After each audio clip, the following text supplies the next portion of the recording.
While making this video, I threw in every single tip and trick I knew about the game. Seriously, it's so packed that by the time you finish watching, you'll have mastered about 98% of the game's tips. No joke, you'll be a pro. Make sure to pay attention to all the tips, especially the first one. It's the newest and most advanced. Let's dive in. Number 10, the enemy's stun bar. You probably know that when an enemy's stun bar fills up, they fall to the ground for a few seconds, giving you a chance to perform a finisher. If you fill a boss's stun bar, it removes a significant portion of their health. Now, if you want to know all the ways to stun enemies, here they are. Attacking from behind. Hitting enemies from behind, whether with weapons or bare fists, fills their stun bar quickly. To do this, just circle around them and attack once you're behind them. Enemies hitting each other.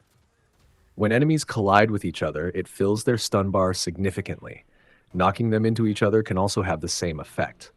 You can do this with a shield bash or other methods, though it may be a bit tricky.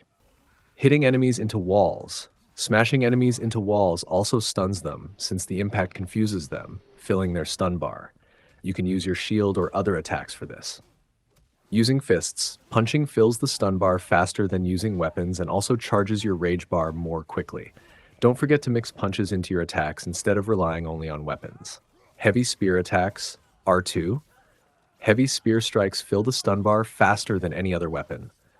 The powerful hits are incredibly satisfying and effective for stunning enemies. Shield strike and parry. Mastering shield strikes and parries is one of the best ways to stun enemies. When you see a blue aura around them, double tap L1 to perform a shield strike and watch their stun bar fill up. Hyperion Grapple 1.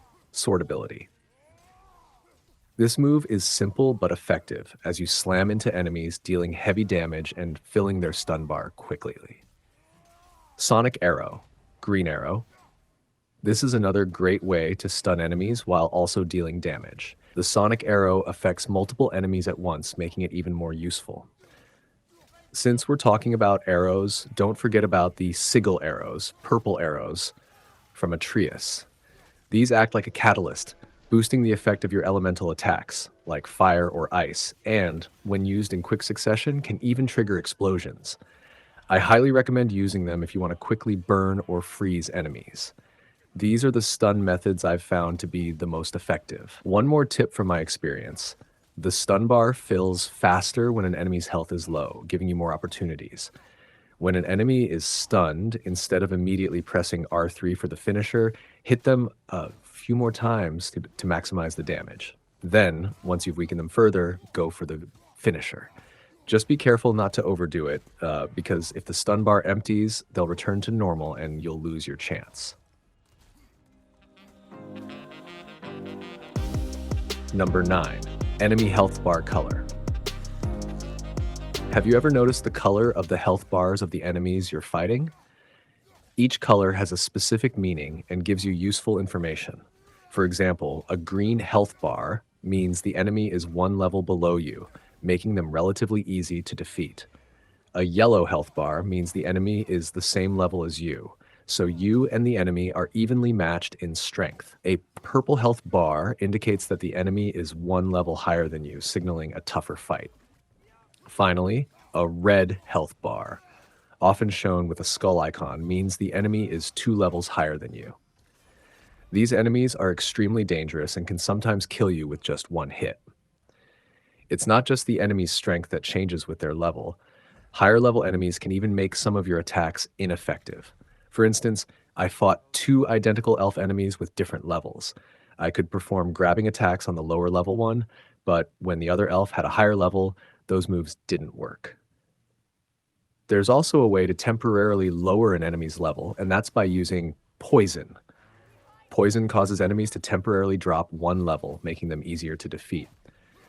To poison enemies, you can use Freya's runic summon, Cider Exhale, where she casts a spell that poisons enemies and reduces their level. Alternatively, you can use your spear's poison-related skills, which I've explained in detail in tip number 1 of this video.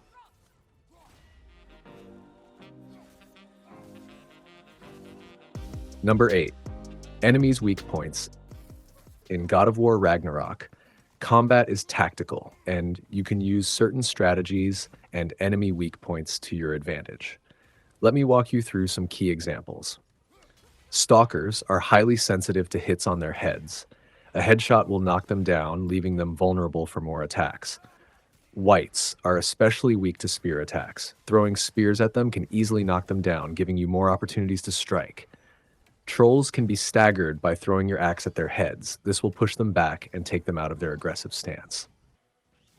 When dragons are flying, a well-aimed axe throw will bring them crashing to the ground, giving you the chance to land heavy hits. Cyclops, found in the DLC, are as expected vulnerable to attacks on their eye. Striking their eye will stun them quickly. Most small and medium-sized enemies are weak at the legs. Throwing your axe at their legs will trip them, giving you a good opening for attacks. Elves can be stunned with a single hit to the head. Also, if you explode the orbs they shoot near them, it will deal damage to them. Legion enemies, which usually attack in groups, are weak to sword attacks. Your sword can slice through them easily, making them simple to take down. Soul Eaters are weak to their own explosive stones. Pick up the stones they throw, toss them back, and it'll stun them quickly. Wisps dodge most attacks, so the trick is to hit them with arrows first, then use your weapons. Killing them can poison nearby enemies or cause shockwaves that harm others. Gradinger is sensitive to well-timed parries. Successfully parrying will throw them off balance, whether or not they have a rider. The evasive storm attack with your axe is also highly effective, so use it when fighting them. Bergsra mothers try to direct flammable gas toward you and then ignite it. You can use your sword's fire to light the gas before they do, dealing significant damage to them. Just be careful not to burn yourself in the process.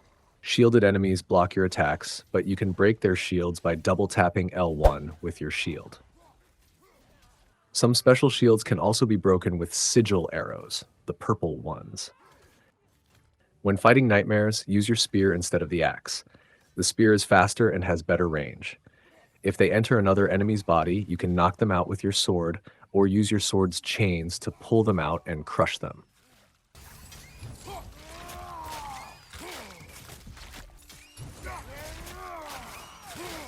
Alternatively, you can throw them into other enemies for extra damage, which is a great strategy.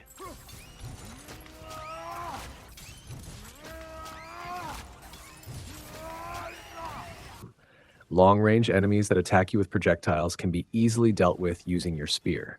The spear's incredible range is their main weakness. All Hell Raiders, normal raiders, and ice-shielded enemies are weak to your swords and fire attacks. Your sword covers a wide area, making it perfect for crowd control.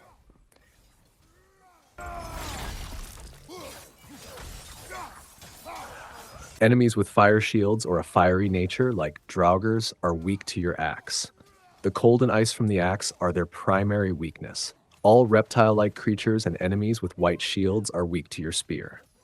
The sharpness of the spear makes quick work of them. One final tip: if you attack an enemy's shield with the wrong weapon, nothing will happen to that enemy. You need to use the specific weapon suited to that type of shield for it to break.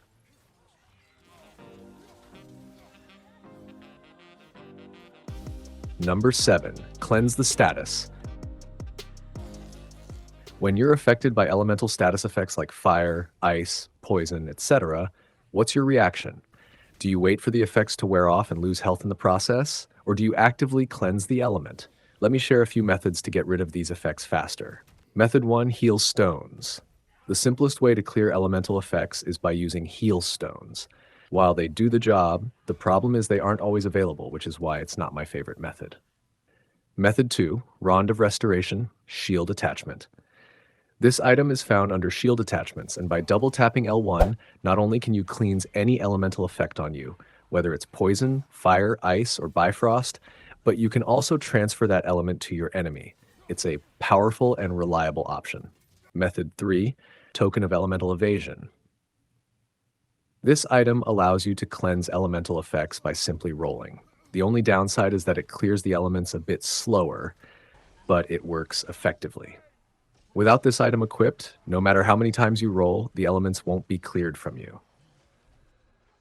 A small side note: To activate the perks of colored enchantments in the Amulet of Yggdrasil, they need to be equipped as a set of 3 of the same color. Using them individually won't activate their perks. Method 4, Rage Activation, best method. From my experience, the quickest and most accessible method is to briefly activate your rage. By doing so, you instantly clear any elemental effects, including blindness, and then exit rage mode. This method covers all elements: fire, ice, poison, Bifrost, and is particularly useful during tough boss fights when you're fully inflicted with Bifrost. Unlike the other methods, using rage ensures you don't risk dying as you approach the boss while still under an element's effect.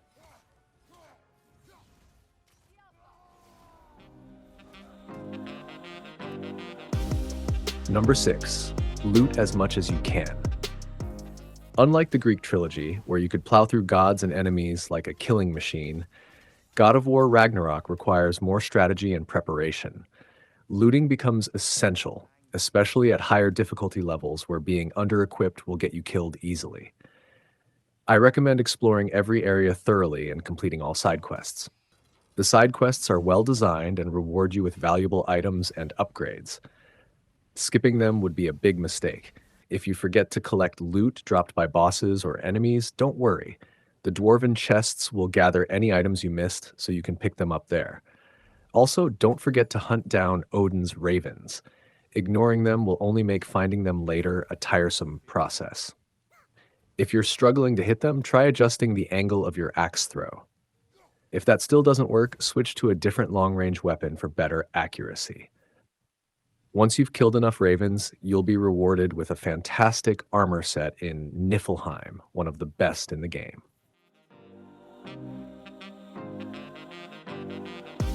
Changing item appearance. Have you ever worn an armor piece just for its strong defense, even though you didn't like its appearance? The game has a solution for this issue, allowing you to change the appearance of your armor while keeping its stats intact.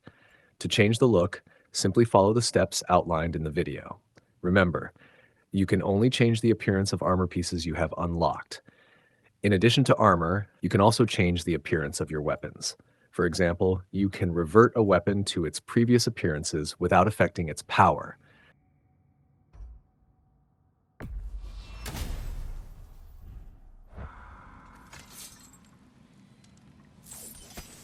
You can even change your character's appearance. To revert to young Kratos, you need to complete the game's DLC.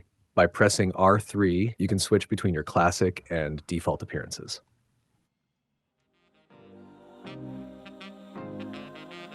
Number 4, game settings explanation. Many of you, like me, might not enjoy rapidly pressing the circle button repeatedly, finding it quite annoying. Fortunately, the game offers an option that allows you to hold the circle button instead of mashing it. Personally, I love this feature so much that I enabled it for myself. With this option active, there's no more need to repeatedly tap the button throughout the game. You just need to hold it down. To enable this option, follow the steps in the video.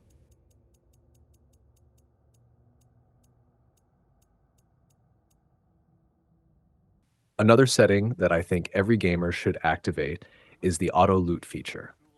This allows your character to automatically collect important items without the need to press the circle button, excluding heal stones and rage stones.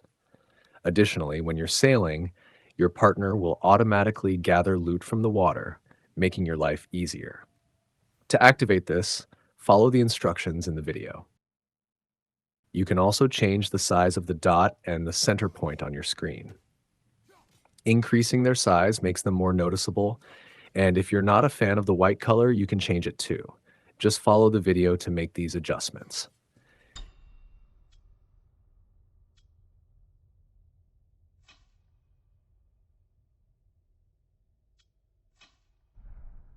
If you find the timer for puzzles too short and frustrating, you can adjust this in the settings. While I personally don't recommend this since it makes me feel like a beginner, the option is available, and you can configure it as shown in the video.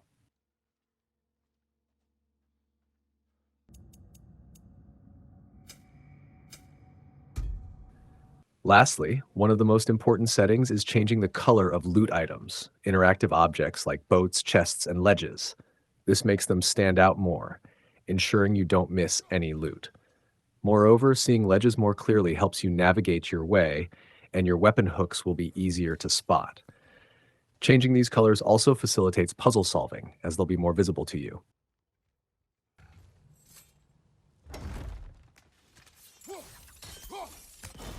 You can customize these items in any color you like, depending on your preferences.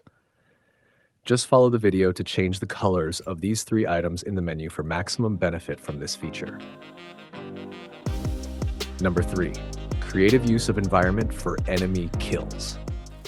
This game has many environmental items that, when used wisely, give you the upper hand in battles.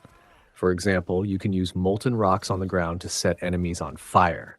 You can use the pink and purple crystals found in the Elf Realm to increase the power and speed of your axe, allowing you to slice enemies apart. You can also use tree trunks in the game to strike enemies in the head, ignite the flammable liquid from barrels to burn enemies,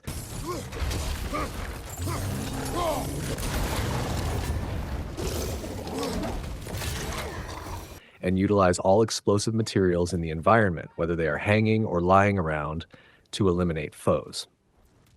You can use the poison from wild plants to defeat your enemies, whether it's with your axe or your partner's arrows. Both methods work. When I say to creatively use the environment, I don't just mean using items and tools. You should also attack enemies while moving and jumping across different heights in the environment. For example, when you jump, use the axe attack button, and when you leap from a distance to your sword, don't forget to attack to reduce your enemy's health. You can also execute attacks when jumping down from above. Additionally, when climbing ledges, you can quickly attack and defeat enemies, so always be ready to strike while moving and climbing.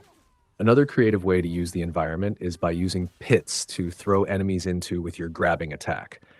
There are other methods for throwing enemies as well, like kicking them, using a spear attack, or even using a shield. You can perform all these tricks in your unique style. My favorite method for throwing enemies down is the grabbing attack, and I think it's the best one. Here's a little tip.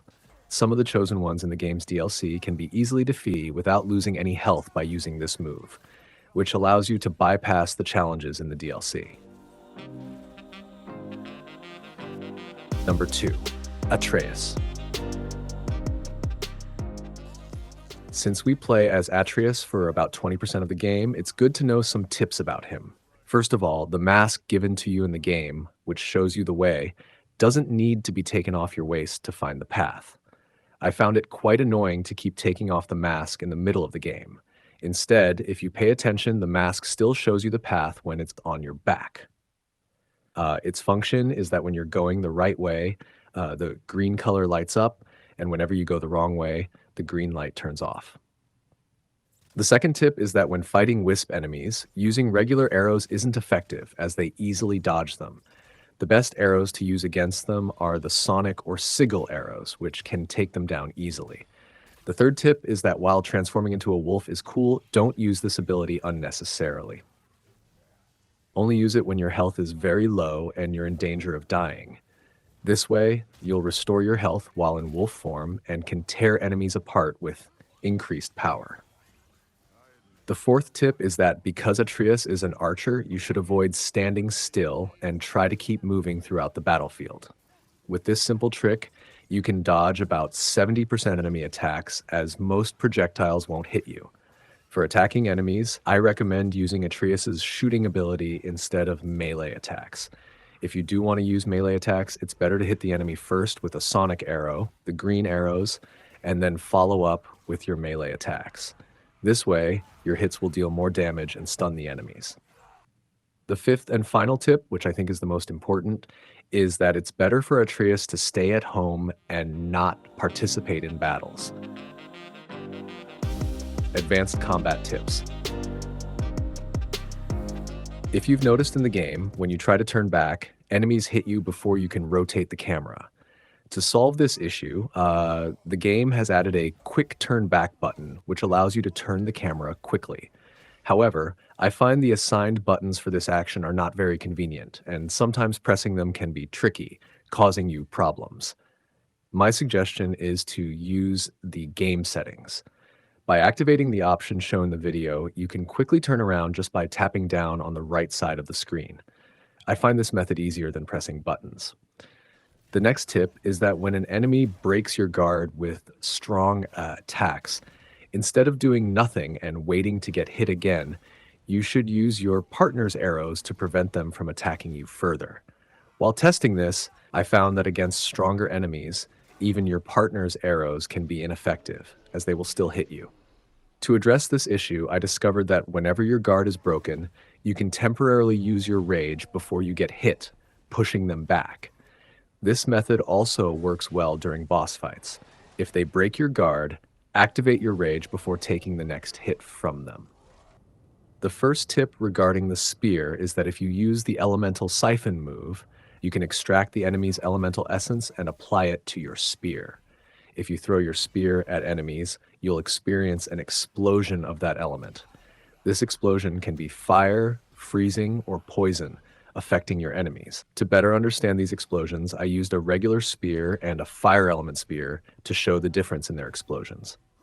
I also tried normal and ice spears on enemies to illustrate the differences in their explosions. I even went further by using a perk from the game's DLC to infuse my spear with various elements and recorded it to show you the differences in the explosions. The second tip about the spear is that if you've used elemental siphon, you can use gale force to explosively spread that element onto your enemies. For example, if you have a fire element at the tip of your spear, you can use gale force to spread it on enemies and set them on fire. If you have a poison element, you can apply it with gale force to easily poison them. To be honest, poison works very well with this technique. This isn't the only element you can spread with gale force. You can also use the shock element to zap enemies or the bifrost element to catch multiple enemies at once. You can even use the daze element, which I think not many people have heard of. With this element, you can quickly fill the enemy's stun meter with gale force and then finish them off while they're dazed. The third tip about the spear is that when your spear is infused with an element, it doesn't matter which light runic attack you use. All of them will trigger an explosion of that element on the first hit. I believe, among all the light runic attacks, Trust of Thousand Soldiers and Mountain Splitter are the best for executing this technique. With this technique, whenever your spear is infused with any element, use a light runic attack and it will explode that element on your enemies. For example, if you have the daze element at the tip of your spear, your enemy will quickly get stunned. If you have bifrost, poison, shock, or any other element, you can experience an explosion of that element with this technique. Also, for all three tips I mentioned, don't forget to use purple arrows or sigil arrows to enhance the effects of the elements. The next tip is that using heal stones and rage stones can also damage enemies. When they are focused on hitting you, you can easily prevent them from attacking and turn the situation in your favor. So take the timely use of stones seriously. The next trick is that when you throw your axe at enemies and they freeze, you can immediately kick their frozen bodies to shatter them. This move is mainly effective against weaker enemies and doesn't work on stronger ones. However, shattering enemies while they're frozen is very satisfying. This isn't the only thing you can do with your axe. When you throw your axe, it deals damage to enemies while returning to you. If you master the circular path it takes while coming back, you can gain a combat advantage. The next tip is that if you hit enemies affected by a specific element with the opposite element, they will quickly lose more health. For instance, if you hit them with ice while they're on fire using your axe, you'll deal significant damage. Conversely, when they're frozen, hitting them with fire will burn them. In general, make use of contrasting elements. Additionally, to maximize the effect of this technique, unlock the Extinguish Flames and Vaporize Frost moves to enhance your efficiency.